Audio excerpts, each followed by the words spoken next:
नमस्श्रीयतिराजाय विवेकानन्दसूरये सच्चित्सुखस्वरूपाय स्वामिने तापहारिणे।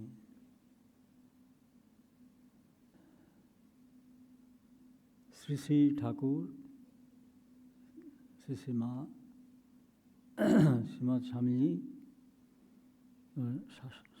सश्रद्ध प्रणाम। परम पूजनीय स्वामी गम्भीरानंद जी के या स्मृतिते बक्तृता ताके আমার সশ্রদ্ধ প্রণাম। উপস্থিত আমাদের প্রিয় জ্ঞানব্রতানন্দজি মহারাজ এবং দর্শকদের মধ্যে উপবিষ্ট সহাধ্যক্ষ পূজনীয় স্বামী গিরিশানন্দজি মহারাজ, পরম পূজনীয় স্বামী জ্যোতিরূপানন্দজি মহারাজ এবং অন্য শ্রদ্ধেয় সন্ন্যাসী এবং ব্রহ্মচারীবৃন্দ এবং শ্রদ্ধেয় প্রিয় দর্শকবৃন্দ, পরম পূজনীয় গম্ভীরানন্দজি সম্বন্ধে স্মৃতিকথা। মহারাজকে তো আমি যখন জয়েন করি তখন পূজনীয় মহারাজই জেনারেল সেক্রেটারি ছিলেন। কতবার তাকে আমি দেখেছি, তিনি আমায় দেখেছেন বলতে পারবো না, কারণ দৃষ্টি শেষকালে ক্ষীণ হয়ে আসছিল। তোমরা তিনজন জেনারেল সেক্রেটারি আর দুজন অ্যাসিস্ট্যান্ট সেক্রেটারি বসে থাকতেন ওই যে পুরনো হেডকোয়ার্টার্স অফিস, মোটর অফিসের সামনে যে দোতলা বাড়িটা, নিচে চেয়ারে বসে থাকতেন। কখনো কখনো গেঞ্জি গায়ে দিয়ে গম্ভীরানন্দজি, স্বামী ভূতেশানন্দজি এবং চিদাত্মানন্দজি, আলোপি মহারাজ, ভূতেশানন্দজি আর জেনারেল সেক্রেটারি মহারাজ। কে বলবে, কে বুঝবে এরা জেনারেল সেক্রেটারি, অ্যাসিস্ট্যান্ট সেক্রেটারি। তা যখন প্রণাম করতাম, আমার পূর্বাশ্রমের নামের আগে একটা নাথ ছিল। তা মহারাজ ইনভেরিয়েবলি প্রণাম করলে জিজ্ঞেস করতেন, কে তুমি, কী নাম? বলতাম, সঙ্গে সঙ্গে বলতেন, তুমি কোন গণের নাথ? ভূতগণের, দেবগণের না মনুষ্যগণের? তো এই উত্তর আমার জানা নেই, ফলে আমি চুপ করেই থাকতাম। এখন মহারাজ যে সেবক প্রথম জগদীশ মহারাজ, তিনি আবার আমাদের বিদ্যা মন্দিরের প্রাক্তন ছাত্র। তা তার সূত্রে তিনি অনেক জানতেন। বিশেষ করে আমি ওদের স্পিরিচুয়াল হেরিটেজ বলে একটা ক্লাসও নিতাম। যাই হোক, মহারাজ সম্বন্ধে তো অনেক কথা বলার আছে, কিন্তু সেই বলতে গেলে আবার এদিকে আবার একটা বিষয়, সেদিকে আবার সময়ের টান পড়ে যাবে। যা হোক, মহারাজকে কেউ একজন জিজ্ঞেস করেছিল মহারাজ বক্তৃতা সম্বন্ধে কেউ একটা প্রশ্ন, তখন বললেন, সাধুরা তো বক্তৃতা দেন না, ঠাকুরই তাদের মধ্যে থেকে বলেন আর শ্রোতৃমণ্ডলীর মধ্যে ঠাকুরই বসে শোনেন। এই যে দৃষ্টিভঙ্গিটা, ঠাকুরই বলেন, ঠাকুরই শোনেন, এই অদ্বৈতের এর থেকে বড় অনুভব এবং তার প্রকাশ আর কী হতে পারে। আমাদের জগদীশ মহারাজ, উনি নির্দিষ্ট সব কিছু মহারাজ বললেন, এবার জীবনীতে আমরা শুনলাম যে মিলিটারি জীবনের সঙ্গে পরিচিত ছিলেন। এই যে সময়ানুবর্তিতা, একদিন 2 মিনিট দেরি হয়েছে, তো উনি বললেন, এই জগা, জগদীশকে জগা বলতে, জগা আজ 2 মিনিট দেরি হলো কেন? তা ওই মহারাজের সঙ্গে থাকতে থাকতে তো সহজ হয়ে গেছিল। মহারাজ 2 মিনিট দেরি হয়েছে, 1-2 মিনিট দেরি হলে কী এসে যায়? তুই কি জানিস 2 মিনিটে বোয়িং প্লেন কত দূর যায়? আপনারা জানেন 2 মিনিটে একটা বোয়িং প্লেন কত দূর যায়? যাই হোক, এক্ষুনি হয়তো আপনার মোবাইল খুলে দেখবেন তা আমি খানিকটা জানার চেষ্টা করেছিলাম, এই প্রসঙ্গটা তুলব বলে। তাতে শুনলাম 15 থেকে 20 মাইল 1 মিনিটে। তা ওই কাছাকাছি হবে, কারণ 2 মিনিটে প্রায় 40 মাইল। অর্থাৎ কতখানি কাজ করে ফেলা যায় এই 2 মিনিটের মধ্যে। তো এইরকম অনেক মহেশ সম্বন্ধে সব আছে। তা উনি ভক্ত বলে কেউ ছিল না, সবাই আসতেন, কাজ মেটাতেন, চলে যেতেন। আর মহারাজের সঙ্গে আমার সেভাবে কথা বলার সুযোগ এই জন্যেও আরও হয়নি। উনি বলে রেখেছিলেন ভূতেশ্বরজিকে, ওরা সব মশাই বসায় বলতেন, দেখুন মশাই, বুঝিয়ে বলবার দরকার হলে আপনি বলবেন, আর যদি কাউকে বকুনি দেবার দরকার হয় আমার কাছে পাঠাবেন। তা আমার ওরকম সেরকম সুযোগ হয়নি, যে কোনো এমন কিছু ভুল করিনি যার ফলে মহারাজের কাছে বকুনি শুনবার জন্যে যেতে হতো। কিন্তু শুনেছি কিছু কিছু সাধুর কাছে, সব যারা এইসব বকুনি শুনেছিলেন, মহারাজ কীরকম বকতেন। যাই হোক, উদ্দেশ্য ছিল আর কিছু নয়, তাকে সংশোধন করা, যাতে তারা সেরকম না ভুল হয়। আমি সবচেয়ে আশ্চর্য হয়ে যেতাম, এখনও যাই। মহারাজ তো সাহিত্যের ছাত্র ছিলেন না, আমি তো শুনলাম অর্থনীতির ছাত্র। কি করে এত সুন্দর ভাষার উপরে দখল! আপনারা সকলেই জানেন শ্রী শ্রী মার সম্বন জীবনী, ভক্তমালিকা, কি অসাধারণ লেখা! কি বাংলা, কি ইংরেজি! এই বিধিদত্ত ক্ষমতা যে মহারাজ কি ছাড়া আর কীভাবে ব্যাখ্যা করবে জানি না। এখনও রামকৃষ্ণ সাহিত্যে তাঁর যে অবদান দীর্ঘকাল ধরে চলবে। তারপর অনেকে অনেক কিছু লিখেছেন, সবচেয়ে বোধহয় অবদান বেশি যে আমাদের প্রাত্যহিক জীবনে লাগে, বোধহয় সবচেয়ে বেশি পূজনীয় গম্ভীরানন্দজিরই। তার জন্য আমরা তাঁর কাছে ঋণী। যেমন কোনো সন্ন্যাসীদের ঠাকুরের পার্শ্বদের জীবনী পড়তে গেলেই কোন বইয়ের খোঁজ পড়বে? ভক্তমালিকা। সংস্কৃত স্তোত্র স্তবকুসুমাঞ্জলি, এই তো মায়ের অসাধারণ জীবনী গম্ভীরানন্দের শ্রী শ্রী মা সারদা। তো যাই হোক, নানা দিক থেকে, শেষ দিকে যুগনায়ক বিবেকানন্দ থেকে শুরু করে বিভিন্ন গ্রন্থের ভাষ্য, ইংরেজিতে টিকা, তো এই অবদান যে কি বিশাল! অথচ এই বইয়ের প্রসঙ্গ তুললেই মহারাজ অন্য প্রসঙ্গে চলে যেতেন। কখনো বলতেন না, ওহে আমার এই বইটা পড়েছ, কেমন লেগেছে বলো দেখি, কখনো না।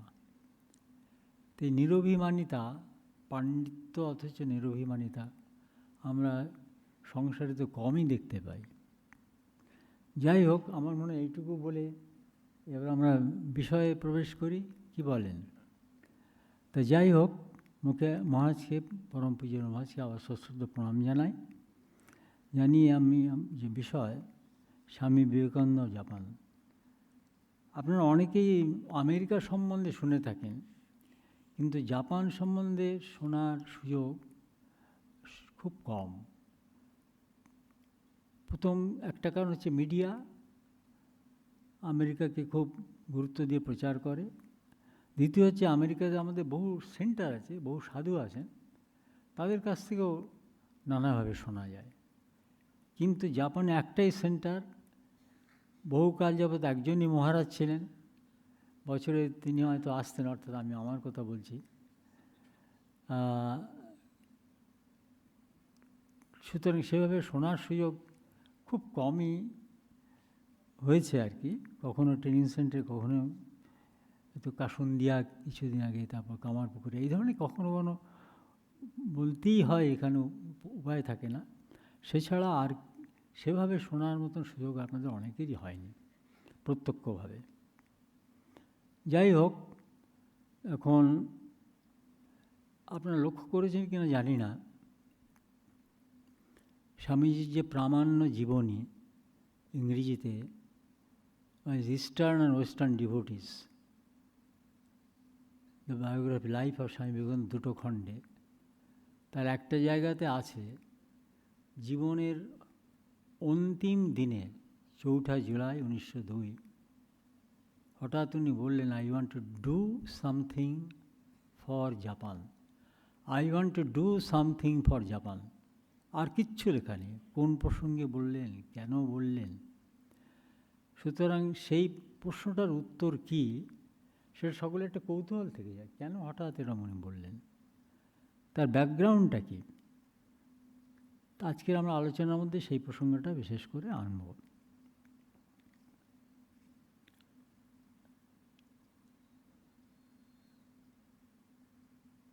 জাপানে স্বামীজি গিয়েছিলেন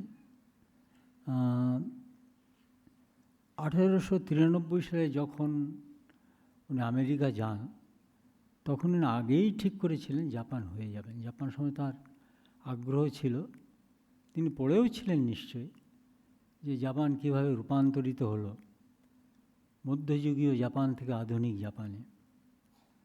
তা সেই অভিজ্ঞতা, সেই ব্যাপারে অভিজ্ঞতা লাভ করার জন্য তার একটা খুব আগ্রহ ছিল। কেন? তিনি চাইছিলেন ভারতবর্ষকেও কীভাবে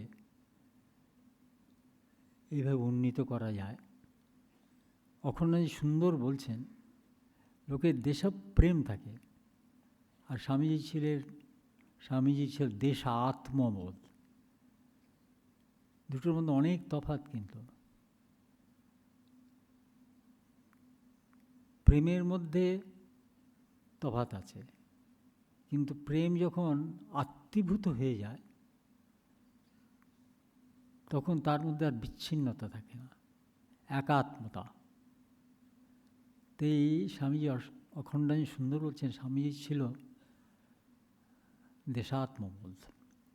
তো তিনি সবসময় চাইতেন যে কী করে ভারতবর্ষের উন্নয়ন করা যায়।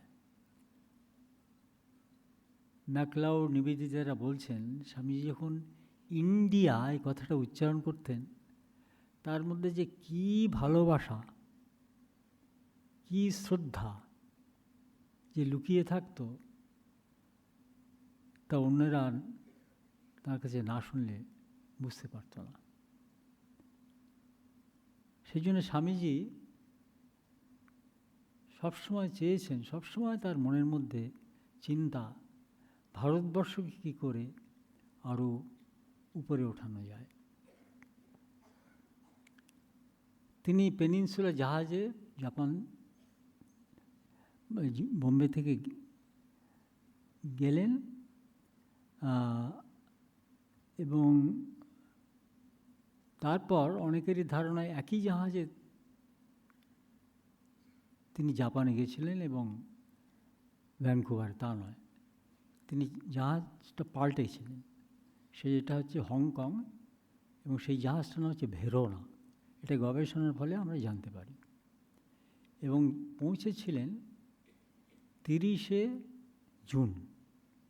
আর ওখান থেকে আবার দি এমপ্রেস অফ ইন্ডিয়া বলে একটা জাহাজে ইয়োকোহামা বন্দর থেকে ভ্যানকুভারে গিয়েছিলেন 14ই জুলাই। সুতরাং ঠিক 2 সপ্তাহ উনি ছিলেন, এবং সেই সময় জাপান সম্বন্ধে তাঁর যা অভিজ্ঞতা আমরা জানতে পারি। প্রথম চিঠিটা লেখেন দেশ ছাড়ার পর 10ই জুলাই ইয়োকোহামা একটা বন্দর থেকে, যে হোটেলে ইয়োকোহামা থেকে যে হোটেলে উঠেছিলেন, সে হোটেলটার ছবি আমরা পেয়েছি, কিন্তু খোঁজ করতে গিয়ে দেখা গেল সে হোটেলটার কোনো অস্তিত্ব নেই, সেখানে একটা বহুতল বাড়ি। সুতরাং সেদিক থেকে আমরা আর বিশেষ কিছু স্বামীজির জাপান ভ্রমণ সম্বন্ধে জানতে পারি না, একটা ওই চিঠি ছাড়া। আরেকটা চিঠি উনি লিখেছিলেন খেতড়ির মহারাজকে, কিন্তু দুঃখের বিষয় সেই চিঠিটা অনেক চেষ্টা করেও পাওয়া যায়নি। সেটা হয়তো পেলে আরও অনেক কিছু জাপান সম্বন্ধে তার বক্তব্য জানা যেত। তার জাপান সম্বন্ধে উচ্চ প্রশংসার কথা শুনে তার শরীর যাওয়ার 2-1 বছরের মধ্যে, সম্ভবত 1904, স্বামী সদানন্দজি আর তাঁর ভাগ্নে পরবর্তী যুগের স্বামী শঙ্করানন্দজি, অমূল্য মহারাজ, দুজনে জাপানে গেছিলেন এবং তার অভিজ্ঞতার কথা উদ্বোধন পত্রিকায় বেরোয়। সে পত্রিকার ইস্যুগুলো আমি দেখি, কিন্তু সেখানে অনেক কিছু উল্লেখ আছে, কিন্তু স্বামীজি কোথায় কোথায় গিয়েছিলেন তখন হয়তো খোঁজ করলে পাওয়া গেলেও যেতে পারত, কিন্তু কোনো উল্লেখ সেখানে নেই। পরবর্তী যুগে আমরা যখন অন্বেষণ করতে গেছি প্রায় কিছুই পাওয়া যায়নি বলা যেতে পারে। সুতরাং স্বামীজির সেই যে চিঠি, তার ভিত্তি করেই আমাদের স্বামীজির জাপানের অভিজ্ঞতা জানতে হবে। তো সেই চিঠিতে উনি বলছেন, তোমরা জাপানে এসো, এদের দেশপ্রেম, এদের সময়ানুবর্তিতা, শিল্পবোধ, পরিশ্রম, দেশপ্রেম, এগুলো এসে শেখো তোমরা। চীন আর জাপানের কথা বলেছেন, বিশেষ করে জাপানের কথা বলেছেন। তারপর উনি 2 সপ্তাহ পর উনি তো আমেরিকায় চলে গেলেন। তা উনি যে জাপানটাকে দেখেছিলেন, সেই জাপান হচ্ছে আধুনিক জাপান, অর্থাৎ 1893। 1868 সালে মেইজি রেস্টোরেশন একটা হয়, মেইজি সম্রাট, তিনি এই আধুনিকীকরণ করেন। মাত্র 30 বছরের মধ্যে মধ্যযুগীয় জাপান থেকে আধুনিক জাপানে রূপান্তর ঘটিয়েছিলেন। ফলে ভালো দিকটাও ছিল, খারাপ দিকটাও ছিল এবং এখন আছে। তো স্বামীজি গেছিলেন তখন ওই আধুনিক মেইজির শাসনের ফলে আধুনিক জাপানকে দেখেছিলেন এবং খুব ইমপ্রেস করেছিল তার, নিঃসন্দেহে অনেক কিছু। কিন্তু কিছু কিছু মন্তব্য উনি করেছিলেন। উনি লক্ষ্য করেছিলেন ওখানে মনাস্টিসিজম বলতে কিছু নেই, বুদ্ধিস্ট মঙ্ক বলতে কিছু নেই, তারা সব প্রায় বিবাহিত প্রিস্ট। এই যে মনাস্টিসিজমের আদর্শটা জাপানে নেই, এটা লক্ষ্য করেছিলেন। দ্বিতীয়ত হচ্ছে আরও অনেক কিছু অবজারভেশন ছিল। এক জায়গায় বলছেন এই ধার করা সভ্যতা বেশি দিন চলবে না। চলছে ঠিকই, কিন্তু তার মধ্যে অনেক খুঁত থেকে যাচ্ছে, সেগুলো পরে আসছি। আরও যেগুলো মন্তব্য করেছিলেন তার মধ্যে একটা উল্লেখযোগ্য হচ্ছে, স্বামীজি তখনই বলছেন জাপানের সঙ্গে ভারতবর্ষের খুব নিবিড় সম্পর্ক হওয়া একান্ত প্রয়োজনীয়। আমরা আজকাল তো তাই দেখছি, জাপানের সঙ্গে নানা কারণে, অর্থনৈতিক কারণে, সামরিক কারণে, বৈষয়িক নানা কারণে এখন জাপানের সঙ্গে কোলাবোরেশন ভীষণভাবে বেড়ে গেছে। জাপানি কোম্পানির সব চীন থেকে চলে এসে অনেকে ভারতে খুলছেন। আপনারা জানেন শিনকানসেন, যে বুলেট ট্রেন বলে যেটা জান, সেটা একটা রুট জাপানি কোম্পানিকে ভাড় দেওয়া হয়েছে, আপনার খবর রাখেন নিশ্চয়ই।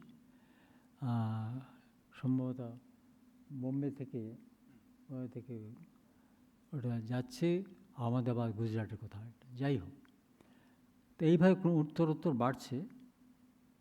তারপর আরেকটা উনি বলেছিলেন,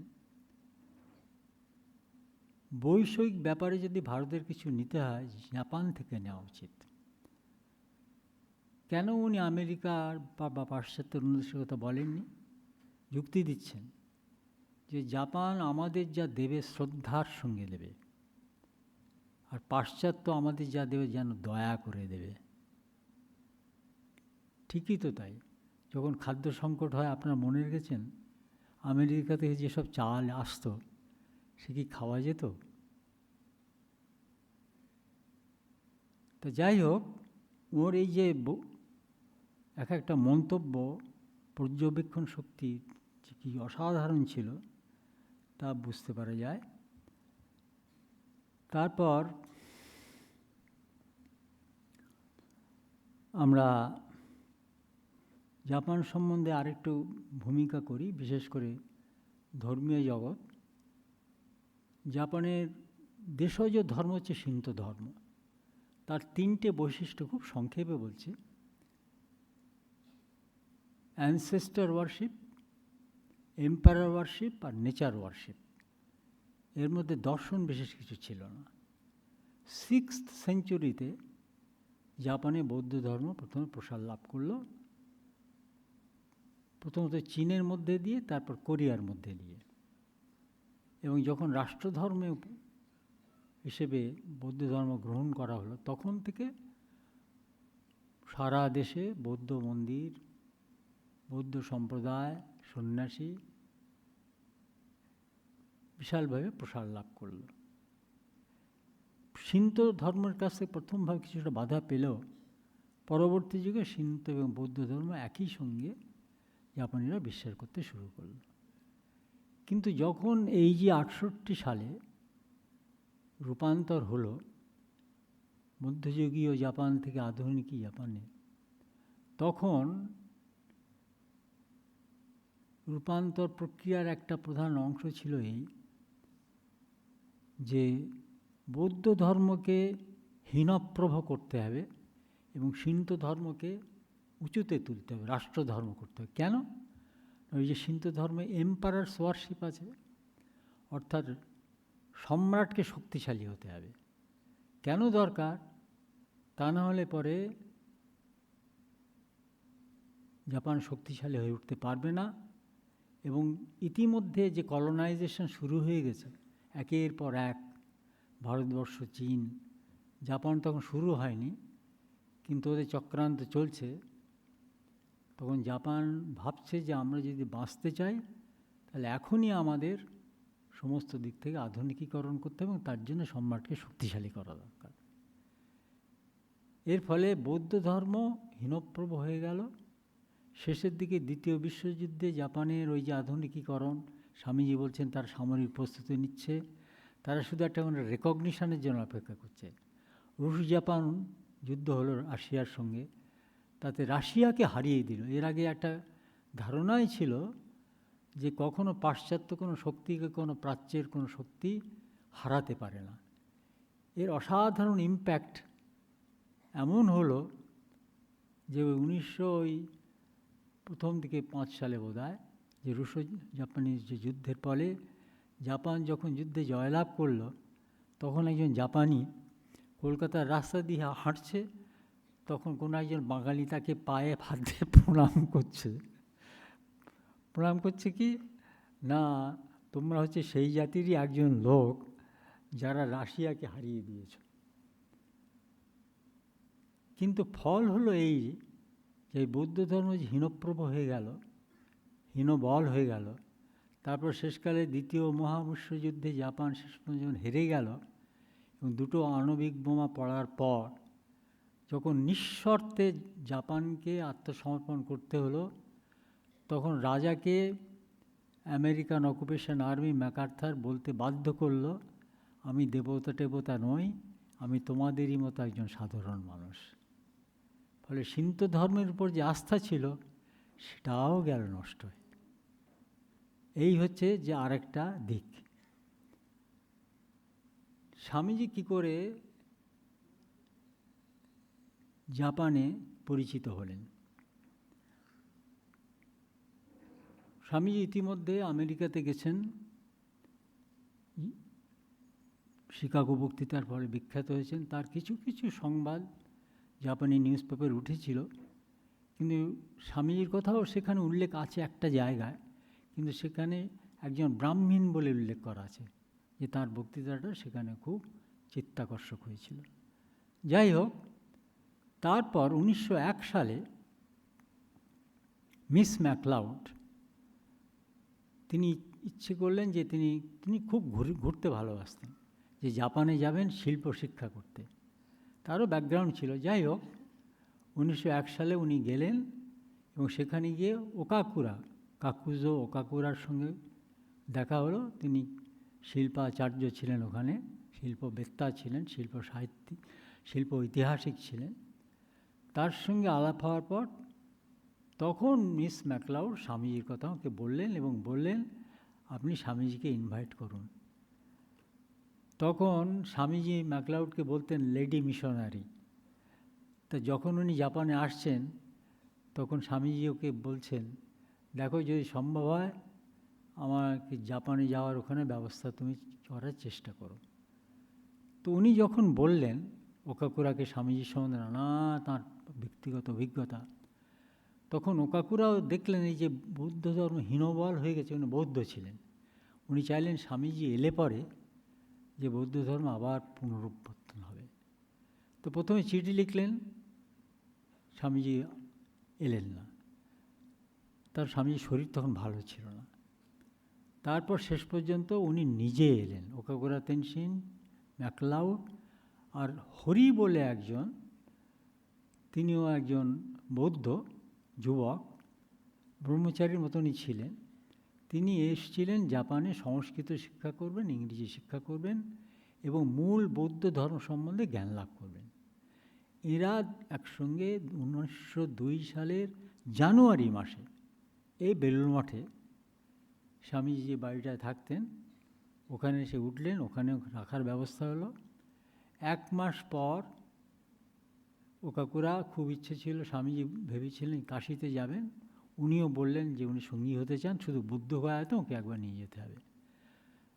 যেহেতু বুদ্ধগয়া ওখানে সারনাথ, বুদ্ধগয়া হচ্ছে ওখানে স্বামীজি এই গৌতম বুদ্ধদেব সমাধি লাভ করেছিলেন, নির্বাণ লাভ করেছিলেন, বুদ্ধগয়া দেখার ইচ্ছে। তারপর উনি বা কাশিতে যাবেন, তো উনি তখন বেরিয়ে পড়লেন 1 মাস পর। কিন্তু এই যে হরি, তিনি 6 মাস বেলুড় মঠে কাটিয়েছেন। আপনারা বোধহয় অনেকেই জানেন না যে একজন বিদেশি ব্রহ্মচারী হিসেবে প্রথম যিনি বেলুড় মঠে ছিলেন তিনি একজন জাপানিজ এবং তিনি হচ্ছেন হরি। এবং আরও একটা চিত্তাকর্ষক সংবাদ, তিনি একটা ডায়েরি লিখে রেখেছেন। সেই হরির ডায়েরিটা জাপানি ভাষাতে তার একটা বাংলা অনুবাদ হয় শান্তিনিকেতন থেকে। খুব অনুবাদ, সেই ওর যে জাপানি ডায়েরিটা খুব সংক্ষিপ্ত, কিন্তু সংক্ষিপ্ত বেশ প্রয়োজনীয়। সেই সময় কারা কারা ছিলেন, তারপর চিঠিতে লিখছেন কোন কোন মহারাজা ছিলেন, প্রত্যেকের নাম সব লেখা আছে।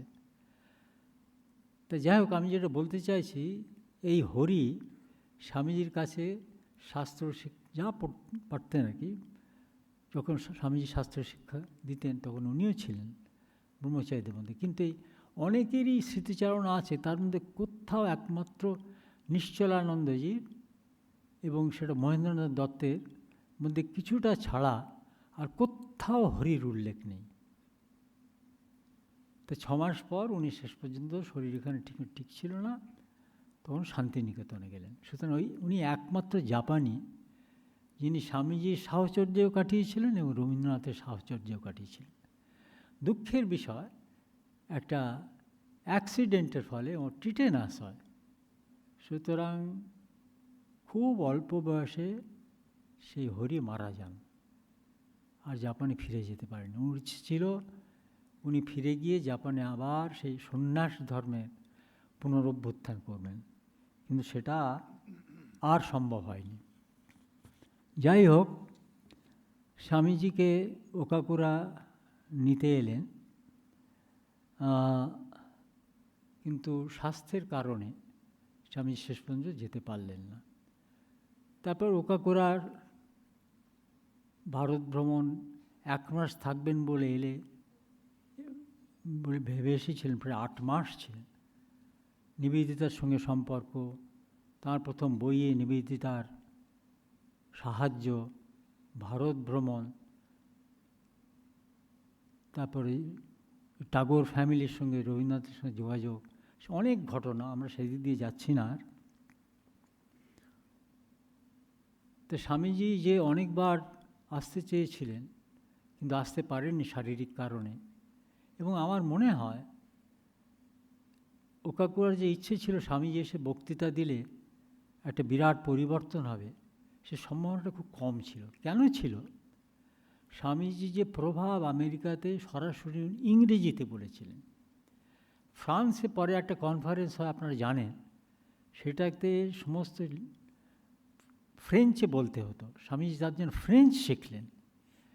কিন্তু স্বামীজি তো জাপানি শিখে তো জাপানে এসে জাপানি বক্তৃতা দেবেন না, তিনি তো ইংরেজিতে বলবেন। এবং ইংরেজিতে বললে ইন্টারপ্রিটেশনের মাধ্যমে স্বামীজি বলতে গেলে যে প্রভাব, আমার নিজের অভিজ্ঞতা থেকে আমি জানি, আকাশ পাতাল তফাৎ। ইন্টারপ্রিটেশনের মাধ্যমে একটা বক্তৃতা শোনা আর সেই ভাষায় বক্তার নিজের বলা, বিপুল তফাৎ। সে যে মনে হয় স্বামীজি যে জাননি তাতে ইতর বিশেষ কিছু হয়নি। কিন্তু এরকম একজন মহাপুরুষ যে গেলেন যখন, তখন ইজ আননোন মঙ্ক। কিন্তু এটা তো ঠিক, সপ্তর্ষির ঋষি, নির্বিকল্প সমাধিমান পুরুষ, এই প্রথম একজন এরকম মানুষ জাপানের মাটিতে পদার্পণ করলেন। তার একটা কি প্রতিক্রিয়া হবে না? নিশ্চয়ই হবে। এবং সেই প্রতিক্রিয়া এখন ক্রিয়াশীল হয়ে উঠেছে। তারপর স্বামীজি যে অন্তিম ইচ্ছে 4 জুলাই যে জাপানের জন্য কিছু করতে চায়, আমার মনে হয় ওই যে জাপানে আসতে চেয়েছিলেন, আসতে পারেননি, এইটার অবচেতন মনে ছিল একটা। তার থেকেই ওই উক্তিটা উনি করেছিলেন, আমি জাপানের জন্য কিছু করতে চাই। তো এইসব মহাপুরুষদের ইচ্ছে পূরণ হবেই, হয় একদিন পর, আর নয় 2 দিন পর, আর নয় 2 বছর পর, নয়তো 50 বছর পর। 1958 সালে স্বামী রঙ্গনাথানন্দজি গিয়েছিলেন লেকচার ট্যুরে। ইন্ডিয়া গভর্নমেন্ট ব্যবস্থা করেছিল। তিনি তখন টোকিওতে এসেছিলেন, বক্তৃতা দিয়েছিলেন। এবং তখন স্বামী রঙ্গনাথানজি একটা অ্যাপিল করেছিলেন, আপনারা একটা সংস্থা তৈরি করুন, বেদান্ত সোসাইটি, যেখানে আপনারা এসব চর্চা করতে পারেন। তাই হলো, এবং সমিতির আনুষ্ঠানিক উদ্বোধন হলো পরের বছরই 1959 সালে। স্বামী নিখিলানন্দজি তখন জাপানে এসেছিলেন, উনি করলেন উদ্বোধন। তখন তো ভক্তরা চালিয়ে আসছিলেন। স্বামী ভাস্করানন্দ ইতিমধ্যে 1974 সালে সিয়াটলে যখন পোস্টিং হয়, জাপান হয়ে গিয়েছিলেন। তখনও গ্রুপটা ছিল, ওরা ইনভাইট করে। এবং ওইখান থেকে যে তার সঙ্গে একটা সম্পর্ক, ওরা কয়েকবারই ইনভিটেশন ওরা পাঠিয়েছিল এবং উনি এসেছিলেন এবং উনি বলেছিলেন, ব্যাখ্যা করতেন, ওদের সঙ্গে আলোচনা করতেন। তারপর 1974 সালে সম্ভবত সিঙ্গাপুরে ভূতেশ্বরানন্দজি মহারাজ প্রথম আসেন। এটা খবর পেয়ে তখন সেক্রেটারি ছিলেন মিস্টার রাও, তিনি ভূতেশ্বরানন্দজিকে ইনভাইট করেন। সেই সূত্রপাত 1974। তারপর থেকে 10 বার ভূতেশ্বরানন্দজি জাপানে এসছেন। 9 বার ভাইস প্রেসিডেন্ট হিসেবে, আর 10ম শেষবার প্রেসিডেন্ট হিসেবে। ট্রাস্টিরা খুব চায়নি, মহারাজের শরীর তখন খারাপ, কিন্তু মহারাজ খুব আগ্রহী ছিলেন এবং জাপানিরা ওকে এত ভালোবাসতেন, এত শ্রদ্ধা করতেন, মহারাজও চাইতেন জাপানে যেতে, তাদের মধ্যে দিন কাটাতে। আপনারা অনেকেই জানেন, তারা অনেকে কাকুরগাছিতে এসছেন, তারপর মহারাজের প্রেসিডেন্ট হিসেবে এলেন, ওরা তখন আসতেন। তো এইভাবে সম্পর্কটা আরও গড়ে ওঠে এবং 1984 সালে এটা অ্যাফিলিয়েশন হয়। 1984 সালে 1854 এবং প্রথম অধ্যক্ষ হিসেবে স্বামী সিদ্ধার্থানন্দজি যান। উনি খুব ভালো জাপানি ভাষা শিখেছিলেন। তার কারণ জাপানি ভাষা শেখা ছাড়া উপায়ও নেই। জাপানের ইংরেজি যে পড়ে না তা নয়, কিন্তু সে খুব বেসিক, কিন্তু সেই ইংরেজিটা কোনো কাজেও লাগে না, ফলে ওরা ভুলতেও সময় নেয় না এবং ওদের আত্মবিশ্বাসও থাকে না ইংরেজিতে কথা বলার। সুতরাং তাদের সঙ্গে কমিউনিকেশন করতে গেলে জাপানি ভাষা ছাড়া আর উপায় নেই। তো উনি সেই জন্য খুব জোর দিয়েছিলেন জাপানি ভাষা শিক্ষার উপর। স্কুলে ভর্তি হয়েছিলেন এবং খুব ভালো শিখেও ছিলেন, কিন্তু দুর্ভাগ্যের বিষয় শারীরিক কারণে ওকে চলে আসতে হয়। আমাকে কথা হচ্ছিল ইতিমধ্যে বিদ্যামন্দির, আমি অনেক বছর ছিলাম। তারপরে আমি হেডকোয়ার্টার্সে বলেছিলাম, আপনি যদি মনে করেন বিদ্যামন্দির রাখতে পারেন, অন্য জায়গাতে পাঠাতে পারেন। তখন এখানে পালাবদল হচ্ছিল একটু। তো আত্মস্থানন্দজি আসবেন, গহনানন্দজি চলে যাবেন। তখন গহনানন্দজি বললেন, ওকে বলো, ওকে বলো। ওকে বলো মানে আত্মস্থানন্দজিকে বলো। তারপর আত্মস্থানন্দজি বললেন, এই তুমি সিঙ্গাপুরে যেতে হবে তোমাকে, বরাবর নয়, 6 মাসের জন্যে। ওখানে জয়দেবানন্দ অসুস্থ। তা আমি তখন প্রস্তুত হচ্ছি। হঠাৎ শনিবার আমি তখন এলাহাবাদে, ফোন এলো, আত্মস্থানন্দজি বলছেন, ওহে তোমাকে জাপানে যেতে হবে। মহারাজ, জাপান? বলে, হ্যাঁ, ওখানে মন্ত্র চলে এসছে, কেউ নেই ওখানে, তুমি শনিবার আজকে, সোমবারে মিটিংয়ে প্লেস করো। তুমি কি বলবে বলো, কি বলার থাকতে পারে? আমি বললাম, আমার কিচ্ছু বলার নেই, আপনারা যা ঠিক করবেন তাই হবে। আমি কখন না বলতে চাইনি। কেন চাইনি? সঙ্ঘের আদেশ, চেষ্টা করি, না পারলে ফিরে আসবো। কিন্তু সবসময় সঙ্ঘের আদেশ, যে ঠাকুরের আদেশ মেনে নিতে একটু দ্বিধা তো হয়ই। তা আমি শুধু ঠাকুর যে ইচ্ছে করছেন, আমি এইটা জানবার জন্য খুব আপ্রাণ ঠাকুরের কাছে প্রার্থনা করছিলাম। আমার তো ওইরকম সৌভাগ্য করে আসেনি। প্রেমানন্দজির সঙ্গে সাক্ষাতে ঠাকুরের কথা হচ্ছে, প্রেমানন্দজি জিজ্ঞেস করছেন, পূর্ববঙ্গ থেকে নিতে এসছে, যাবো? ঠাকুর বলছেন, কখনো বলছেন যাস, কখনো যাসনি। একবার বললেন যাস না, স্বামীজি প্রেমানন্দজি গেলেন না। তা আমরা ওইরকম ভাগ্য করে আসিনি। কিন্তু কতবার আন্তরিকভাবে মঠে এসে, সুবিধে যে সারদাপীঠে ছিলাম, ঠাকুর তুমি যদি সত্যিই চাও যে আমার ওখানে যাওয়া হোক, তাহলে যেন স্মুথলি হয়।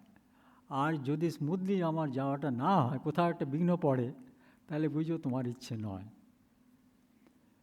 কিছুই হলো না, কোনো বাধাটাতেই এলো না, স্মুথলি যাওয়া হলো। আমি ধরে নিলাম ঠাকুরের ইচ্ছে। ভেবেছিলাম 3 বছরের ভিসা নিয়ে গিয়েছিলাম, 3 বছর পর আসবো।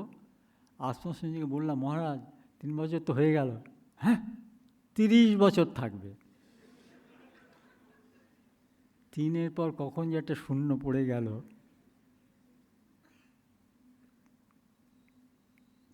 গিয়েছি 1993 সালের 20শে নভেম্বর। এটা কোন সাল? কত বছর হলো? যাই হোক, তো এই হচ্ছে যে আমার যাওয়ার ওখানে ব্যাকগ্রাউন্ড। তারপর থেকে ওখানে আছি, নানা রকম কাজকর্ম চলছে, খুব বিশেষ। আচ্ছা, একটা হচ্ছে কি, জাপানের বৈশিষ্ট্যটা তাদের পরিচ্ছন্নতা, শিল্পবোধ, দেশপ্রেম, সময়ানুবর্তিতা। ওই যে বলছিলেন না মহারাজ, 2 মিনিটে একটা বোয়িং কত দূর যায়, তেমনি ওদের যে শিনকানসেনগুলো যায় কাঁটায় কাঁটায়। ওখানে লেখা থাকে কটায় ডিপারচার, কটায় অ্যারাইভাল। যেটা লেখা থাকে যে সময়, যদি 6টা 20, 6টা 21 অ্যারাইভাল থাকে, আপনি সেই সময় ঘড়িটা মেলালেন যে 6টা তখন 22 হয়েছে, তা জানবেন আপনার ঘড়ি 1 মিনিট ফাস্ট। আর যদি দেখেন আপনার ঘড়িতে 6টা 20, জানবেন আপনার ঘড়ি 1 মিনিট স্লো। এইরকম হচ্ছে সময়ানুবর্তিতা। কর্তব্যকর্মে নিষ্ঠার সঙ্গে সমস্ত কাজ করে। হ্যাঁ, আর্থিক সচ্ছলতা আছে, দেশপ্রেম তো নিশ্চয়ই আছে, কিন্তু যা নেই সেটা হচ্ছে সমস্যা একটা। প্রথম কথা, ওদের জনসংখ্যা কমে যাচ্ছে, এবং যারা আছে তাদের মধ্যেও এত মানসিক সমস্যা, অবসাদ, মানসিক রোগ, আত্মহনন, জানেন নিশ্চয়ই আপনারা, ডাইভোর্স রেট। তার ফল কি? তার কারণ তারা ক্রমশই একটা ভোগবাদী জাতিতে পরিণত হচ্ছে। আমার একটা শক লাগলো, আমি ভেবেছিলাম একটা বুদ্ধিস্ট কান্ট্রি, গিয়ে দেখব মন্দিরে মন্দিরে সব পুজো হচ্ছে, প্রার্থনা হচ্ছে, ধ্যান করছে, কিচ্ছুই নেই, ধর্মের কথা শুনতেই চায় না। 1 জানুয়ারিতে ওদের একটা রিচুয়াল আছে, সব মন্দিরে মন্দিরে যায়, ব্যাস ওই একবার, বছরে একবার হয়ে গেল, আবার পরের বছর। তো সুতরাং বিপদে পড়লে কার কাছে যাবে, কার কাছে আশ্রয় নেবে, কার কাছে প্রার্থনা করবে, সেই রেফিউজ নেই। এইখানেই আমাদের বেদান্তের আমাদের প্রবেশ। আমরা ওদেরকে এইটাই বলার চেষ্টা করি যে দেখো, তোমাদের একটা জীবনের আশ্রয়ের দরকার, এবং সেই আশ্রয়টা এমন একটা ধর্ম হওয়া উচিত যা উদার। তো বেদান্ত হচ্ছে সেই রকম একটা ধর্ম। তো বেদান্তের ধর্মের সঙ্গে অন্য ধর্মের কী তফাৎ সেটা ওর বুঝতে পারে যখন দেখে যে আমাদের ওই যে ঠাকুরঘর, সেখানে ক্রিসমাস ইভও পালন করা হচ্ছে, আবার বুদ্ধদেবের জন্মজয়ন্তী পালন করা হচ্ছে। এটা আর জাপানি কোনো মন্দিরে সেখানে ক্রিসমাস ইভ পালন করা হচ্ছে তো ভাবতেই পারে না। বা ওখানে যে চার্চ আছে সেখানে কোনো হিন্দু দেবতার পূজা হচ্ছে ভাবতেই পারে না। ফলে এইটা ওদের খুব খুব ওদের অ্যাপ্রিসিয়েট করে। তো কী তফাৎ, আমি একটা জাস্ট উদাহরণ দিচ্ছি, একটা অনলি আর অলসো। আমি যাই চারিদিকে, আমাকে দেখেই এখন, যদিও রামকৃষ্ণ মিশন হরে কৃষ্ণ মুভমেন্টের অনেক আগে, কিন্তু ওই লোকে এখন হরে কৃষ্ণই বেশি জানে। আমাকে জিজ্ঞেস করে প্লেনে কোনো বিদেশে এয়ারপোর্টে, হরে কৃষ্ণ না Ramakrishna? Ramakrishna, what is the difference between Hare Krishna and Ramakrishna? আমারও ব্যাখ্যা করার সময় থাকলেও তাদের শোনার সময় নেই, ধৈর্যও নেই। তখন সংক্ষেপে বলতে হয় তফাৎটা আর কিছু নয়, অনলি আর অলসো। ওরা বিশ্বাস করে অনলি কৃষ্ণ, আমরা বিশ্বাস করি অলসো কৃষ্ণ। অর্থাৎ কৃষ্ণই হচ্ছেন ওদের একমাত্র, আমরা মনে করি তা নয়। সর্বধর্মকে আমরা, অর্থাৎ শ্রীকৃষ্ণকেও আমরা মানি, আবার বুদ্ধদেবকেও মানি, আবার যীশুখ্রিস্টকেও মানি, আর আমাদের তো ঠাকুরমা স্বামীজি আছে। এই যে এক্সক্লুসিভনেস আর ইনক্লুসিভনেস, যত মত তত পদ একং সৎ বিপ্রাহা বহুধা অবদন্তি। তো এইরকম সমস্ত ভাবে ওদের কাছেও এই বেদান্তের, তারপর আমরা প্রথমে চাপিয়ে দিই না, বলি আগে বোঝো তারপরে বিশ্বাস করো। এইভাবে আমাদের যে অ্যাপ্রোচ, তারপরে এটা হচ্ছে র্যাশনালিজম, যুক্তিবাদ, উদারতা, এইগুলো ওদের বিশ্বাস করে, এবং ওরা এই জন্যেই আমাদের কাছে আসে। তা আমাদের বিভিন্ন প্রচার, আমাদের সবচেয়ে বড় কথা হচ্ছে আমাদের একটা লিটারেচার। আপনারা এটা জানবেন, আমাদের যে লিটারেচার, এটা একটা অসাধারণ। এই লিটারেচারের মধ্যে এমন একটা ইন্ট্রিনসিক ভ্যালু আছে। তার কারণ এই যে কথামৃত, কর্মযোগ জ্ঞানযোগের বিকল্প কিছু আছে কি? কিছু নেই। কারণ কথামৃত কার কাছ থেকে আসে? সে আসে যুগ অবতার যিনি পূর্ণ ব্রহ্ম নারায়ণ, তিনি বলছেন।